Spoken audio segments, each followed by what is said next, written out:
Hi, and welcome back to Wildman Wheels. This last week, I decided to take a break from filming content.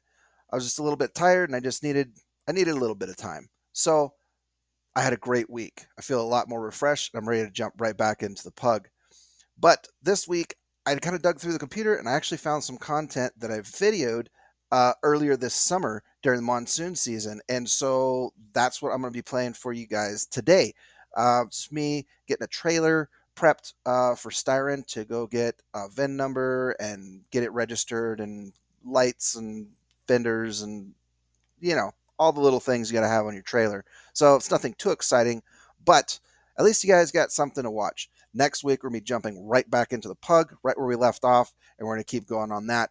I do want to add a little segment into the videos, and I would like for you guys to post comments or questions, I should say, in the comments down below about whether you got questions about the project, the current project that I'm working on, whether it's the pug or future projects, right? Just ask questions about it. Hey, what's this? Why are you doing that? Why don't you do this? Whatever. And I'll rifle through the questions, and I'll figure out which one I like the best, or I think the question that's probably asked the most, and I'll answer that in the following week's video. Also, it doesn't have to be limited to the projects. If you want to just ask a mechanic a question, throw it down in there, and if you got a great question, then I'll pick that and I'll try to do the best I can to answer that for you. So just something to get a little more interaction between you and me. So have yourselves a wonderful weekend and enjoy this look back at Shortbeard Austin from earlier this summer.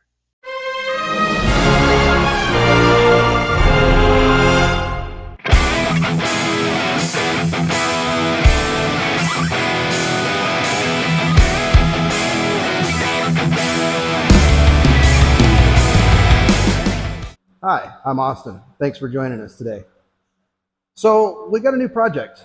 Today, my buddy Styron from work, he dropped off this trailer. He just picked it up, a little homemade trailer. And he wants to turn it into a little camping trailer. You know, a little sleeping area, a little kitchen hanging off the back, some awnings and the whole 9 yards. And he dropped it off. I said I'd be more than happy to build you a little camping trailer. So that's what this project's going to be. So let's take a walk around, take a look at the trailer. You can see it's a homemade trailer. So one of the things we have to do is we have to get it registered, and we got to get a VIN number for the trailer, and it has to be inspected by ADOT and all that, and then you get a VIN number issued to you, and then you can get it registered as a trailer. So today that's what we're going to be doing. We're just going to be getting this thing street legal, so he can go get it registered, get a VIN for it, get a license plate and all that, make it legal. And then we're going to continue to go ahead and build this trailer out and turn it into a little camper trailer. So today we're going to be installing some fenders. Right now they're just sitting on the tire. They're not actually installed. We're going to be installing some fenders. We're going to put some DOT tape on here. We got some chains we're going to be welding on the front of this. Some safety chains for the front of this bad boy. Just a couple little things. Just we're getting started with it, but I think this thing's going to turn out looking dang good.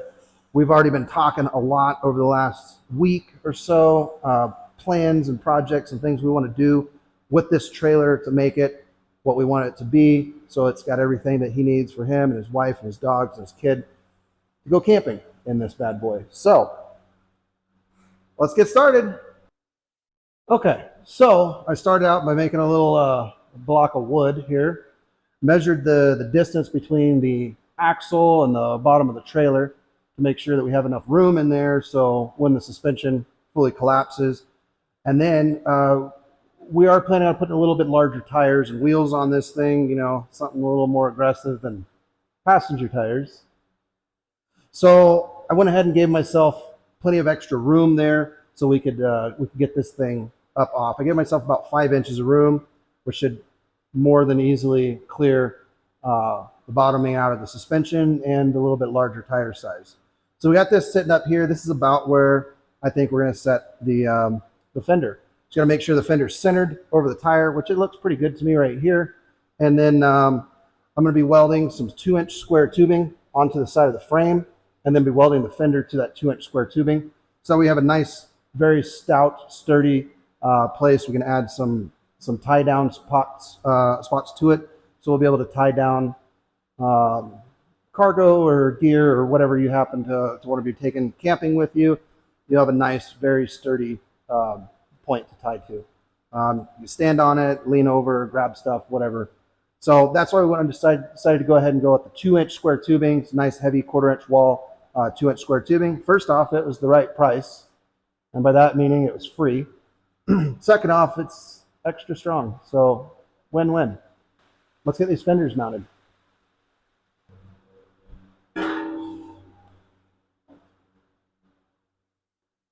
All right, so we're going to be welding these onto the frame of the trailer about like this, and then we'll be welding the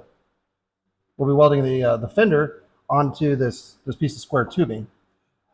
So I measured this angle right here. This is 67.5 degrees off of the 90.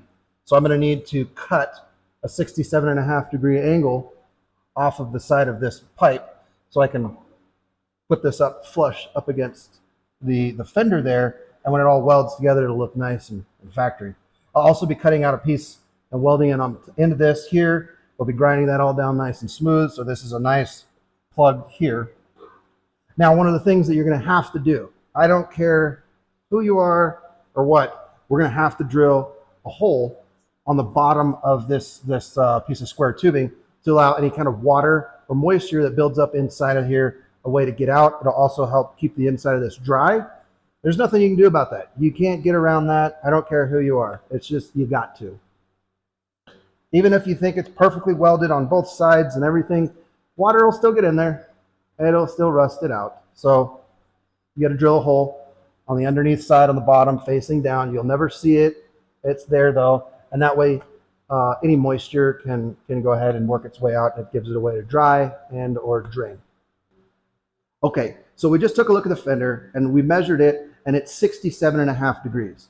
90 on the top, 67.5 degrees on either side of the fender. So for us to be able to cut a 67.5 degrees angle in our square tubing so we can fit that nicely up against the fender and weld it on there and make it look nice and clean, how do you get a 67.5? How are you going to cut that? Well, I got a little tool. This guy right here is called a speed square. And most of the time, this tool right here is associated with framing and building houses and barns and construction. And it's not really associated too much with any kind of fabrication or metalwork. Well, there are tools in fabrication and metalwork that you can use, but this is probably something you're going to have laying around your house. You may or may not have fancy tools, fabrication tools laying around where you can just quickly find your angle and move on. So what we're going to do is I'm going to show you how you can use your speed square to figure out a 67.5 degree angle and how we're going to cut those square tubes down to make them fit onto the fender. So check this out. Right here on the bottom of your speed square, you can see right down here, we got 90 degrees all the way down to 0 degrees. This right here is an angle finder at the very bottom. Right up here on the top, and actually it says right here on this side, it says pivot, and it's got a little arrow pointing right here. Now, this one didn't have a very good notch in it, so I took a little triangle file and I just filed a little notch in there. I don't know if you can kind of see it. Just a tiny little notch, just something to hold a piece of string. That's what this is for. I'm going to show you right here. I took a piece of cardboard. There goes the fender. I propped it up like this, just easy for you to see. You are going to need to have it sitting upright like this in order to use the speed square. You can't do it on I guess you could do it on a table, but I robbed the piece of cardboard off of the box that the fenders came in. So what we're going to do is we got our speed square. We're going to need a speed square. We're going to need a marker, and you're going to need a plumb bob, or at least a piece of string with a bolt tied on to the end of it. So what we're going to do is we're going to take our piece of string, and I'm going to pinch my finger. I'm going to hold that piece of string right there where it says pivot. I'm going to be pinching my finger right there and holding it into that little groove. Now, when we set this bad boy on here, we can see the plumb bob, blah, blah, blah, blah, blah, blah, blah.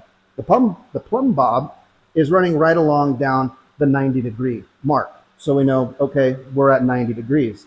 Now, I'm going to hold this side. This side of the square cannot move. This side has to be permanent. I'm going to constantly keep my finger on holding that rope in there. I'm going to hold this side, and we're going to start raising the speed square up.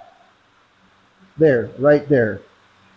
We're at 67.5 right there. Now, you let go. We're going to take our Sharpie. Boom. We just created a 67.5 degree mark on our piece of cardboard. And you might be thinking, ooh, good for you. Well, that's only half of it. Now we have this angle. We can now take our piece of square tubing. We know this is at 90 degrees. And so now we can move this piece of tubing over to right here. So now, see what I'm saying? We can keep your piece of tubing level. We can move it over. And we can look right here. So I'm going to need to cut this down to this corner right here. And I'm going to cut to right here. Now I've got my tubing marked. You see what now I have my tubing marked. So now you can see I'm going to need to cut right here. And I'm going to need to cut down to this corner. And by doing that,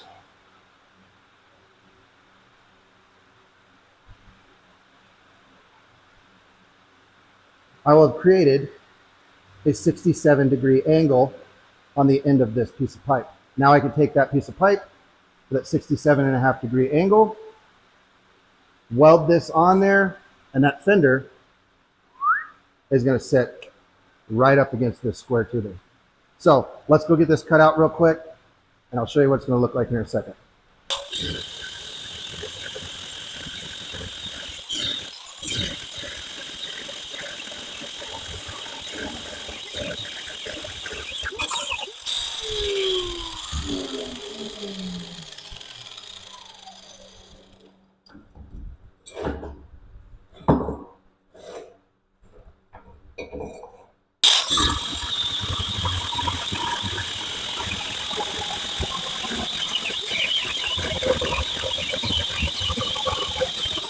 We got our 67.5-degree angle.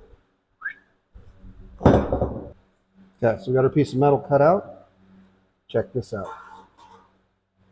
Look at that.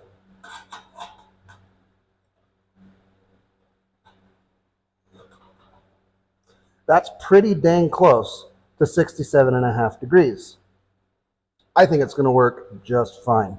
Now, let's go make an end cap for this bad boy, get that welded on. We'll get it all ground up nice and smooth, get rid of all these little burrs and whatnot. And we'll go ahead and tack weld this bad boy in place. We'll get this fender tack welded onto there. We'll go ahead and do the same for the back.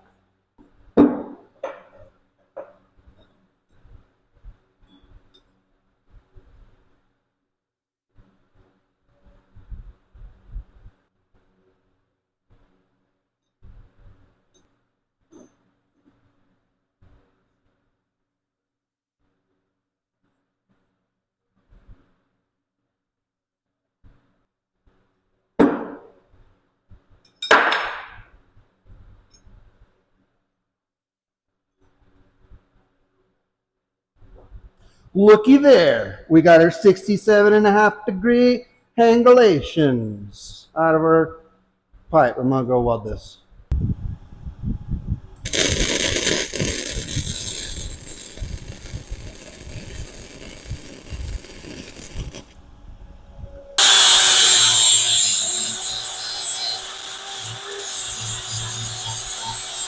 Okay, take a look at that. That turned out pretty dang nice. And look at that. We got our 67.5-degree angle for the fender. Got it all kind of smoothed off. Yep. Looks good enough for the girls we're going to date. So I'm going to go ahead off camera. I'm going to build a second one of these because you just watched me make the first one. I'm actually going to build 3 more of those because we need 2 on the other side, and I'm just going to make a bunch of these. You know what I'm doing. Then we're going to come back. I'll show you. We'll get this bad boy tacked onto the trailer. Get the fender all welded up. Spray paint it. We're going to make it look good, look brand new and fresh. And it's going to look. We'll be back in a second. Okay.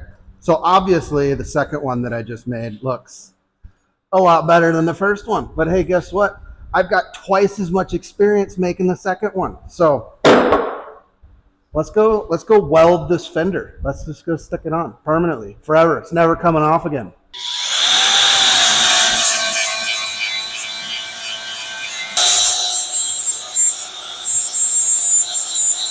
Plenty of fender space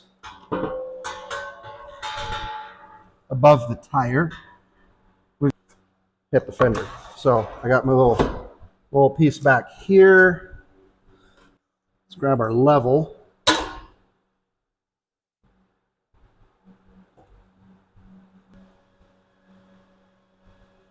Okay, that's saying dead, level, flat.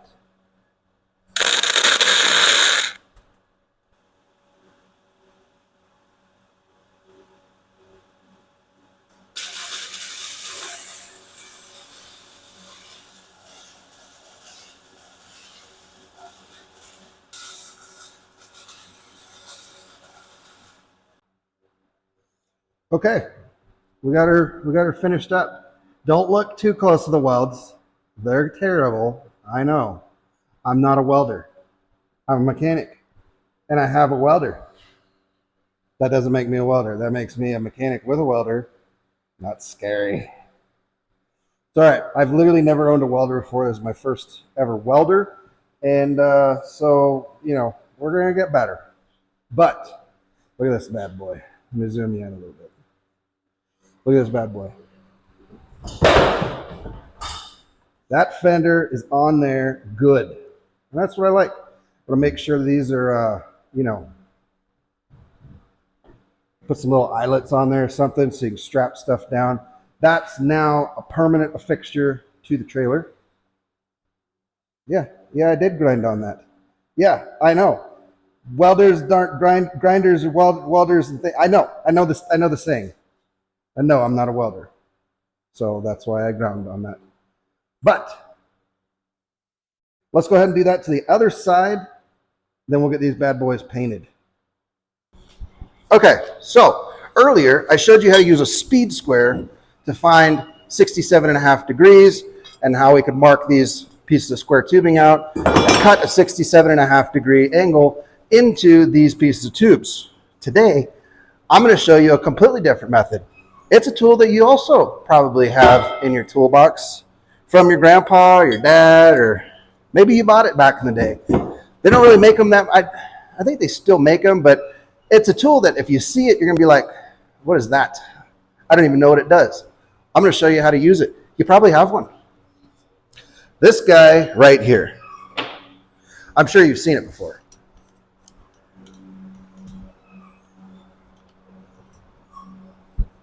What is it? It's an angle finder. It's literally, its entire job is to find angles and transfer them from one object to the next. I'm going to show you how to use this. Now you've got two ways of figuring out how to find an angle with tools you probably have in your toolbox right now. Okay, so here's the fender that we have. We're going to be putting it onto the other side of the trailer.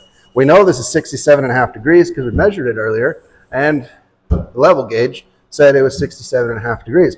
If you have a level gauge, that's great. That's awesome. That's going to make your job easier.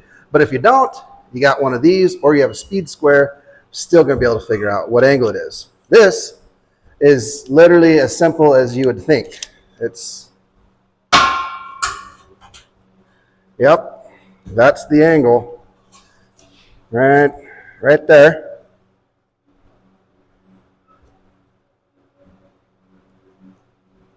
And then you tighten it. There's our angle. It's that easy. Now we can take our piece of pipe we have down here, transfer that angle directly onto the piece of pipe. And if you notice with this one's actually a fairly old one. You can tell it's old because it actually has a wood handle and it's got some brass on there and you got a nice stainless steel blade. The newer ones generally are made out of plastic and they probably have a stainless steel blade on them, but they're definitely not made out of wood and brass. So at this point in time, what you can do is, because of the handle, see how thick it is, you can actually set it directly on top We can come back over here. We can find right where we want it to sit. And then we can go ahead and mark it with our Sharpie.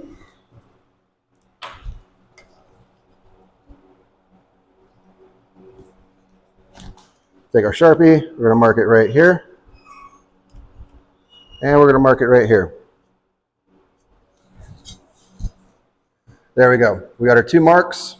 And that, ladies and gentlemen, is a 67.5-degree angle.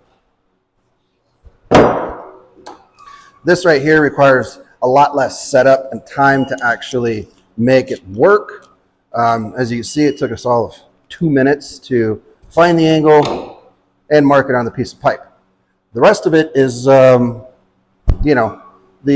speed square. It takes a little bit longer, but it's a little easier to transfer because you're able to set it on there and physically mark on the top and on the bottom of the piece of pipe.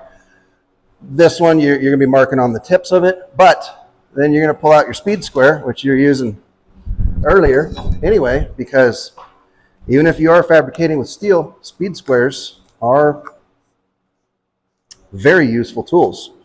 So we can just take our speed square, line it up with the mark that we have right here on the end, just like so.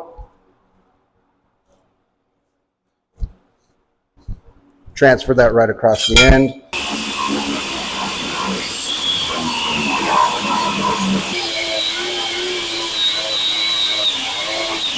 All right, just finished welding all these up, and I will tell you, I did a heck of a lot better on this side than I did the other side. We're at 0.1 degrees. I would call that dang near perfect. So, let's take our little spacers out. And let's check out this fender.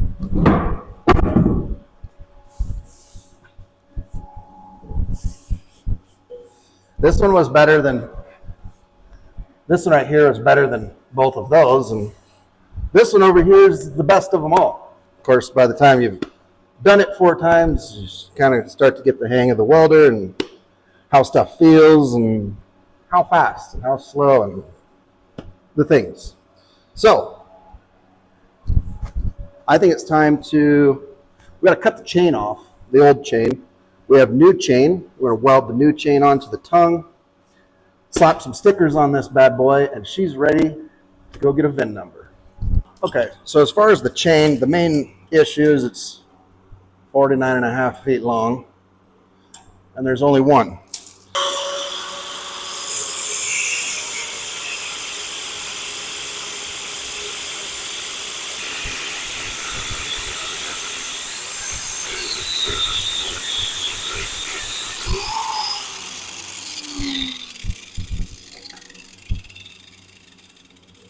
Perfect. We can grind that up nice and smooth, and once we touch up the paint, you'll never even know there was ever a chain there. The nice thing about this chain is it is zinc coated or zinc plated, so that's going to be emitting toxic fumes, so that's great. I do have my box fan on high, and it's literally a foot away from where I'm working, so hopefully, keep your head back and blow the fumes that way. If this was any other shape than a chain, I would attempt to actually grind off the zinc before welding, but it's a very irregular shape. I don't think I can really do that. So we're just going to plug the nose holes and go for it.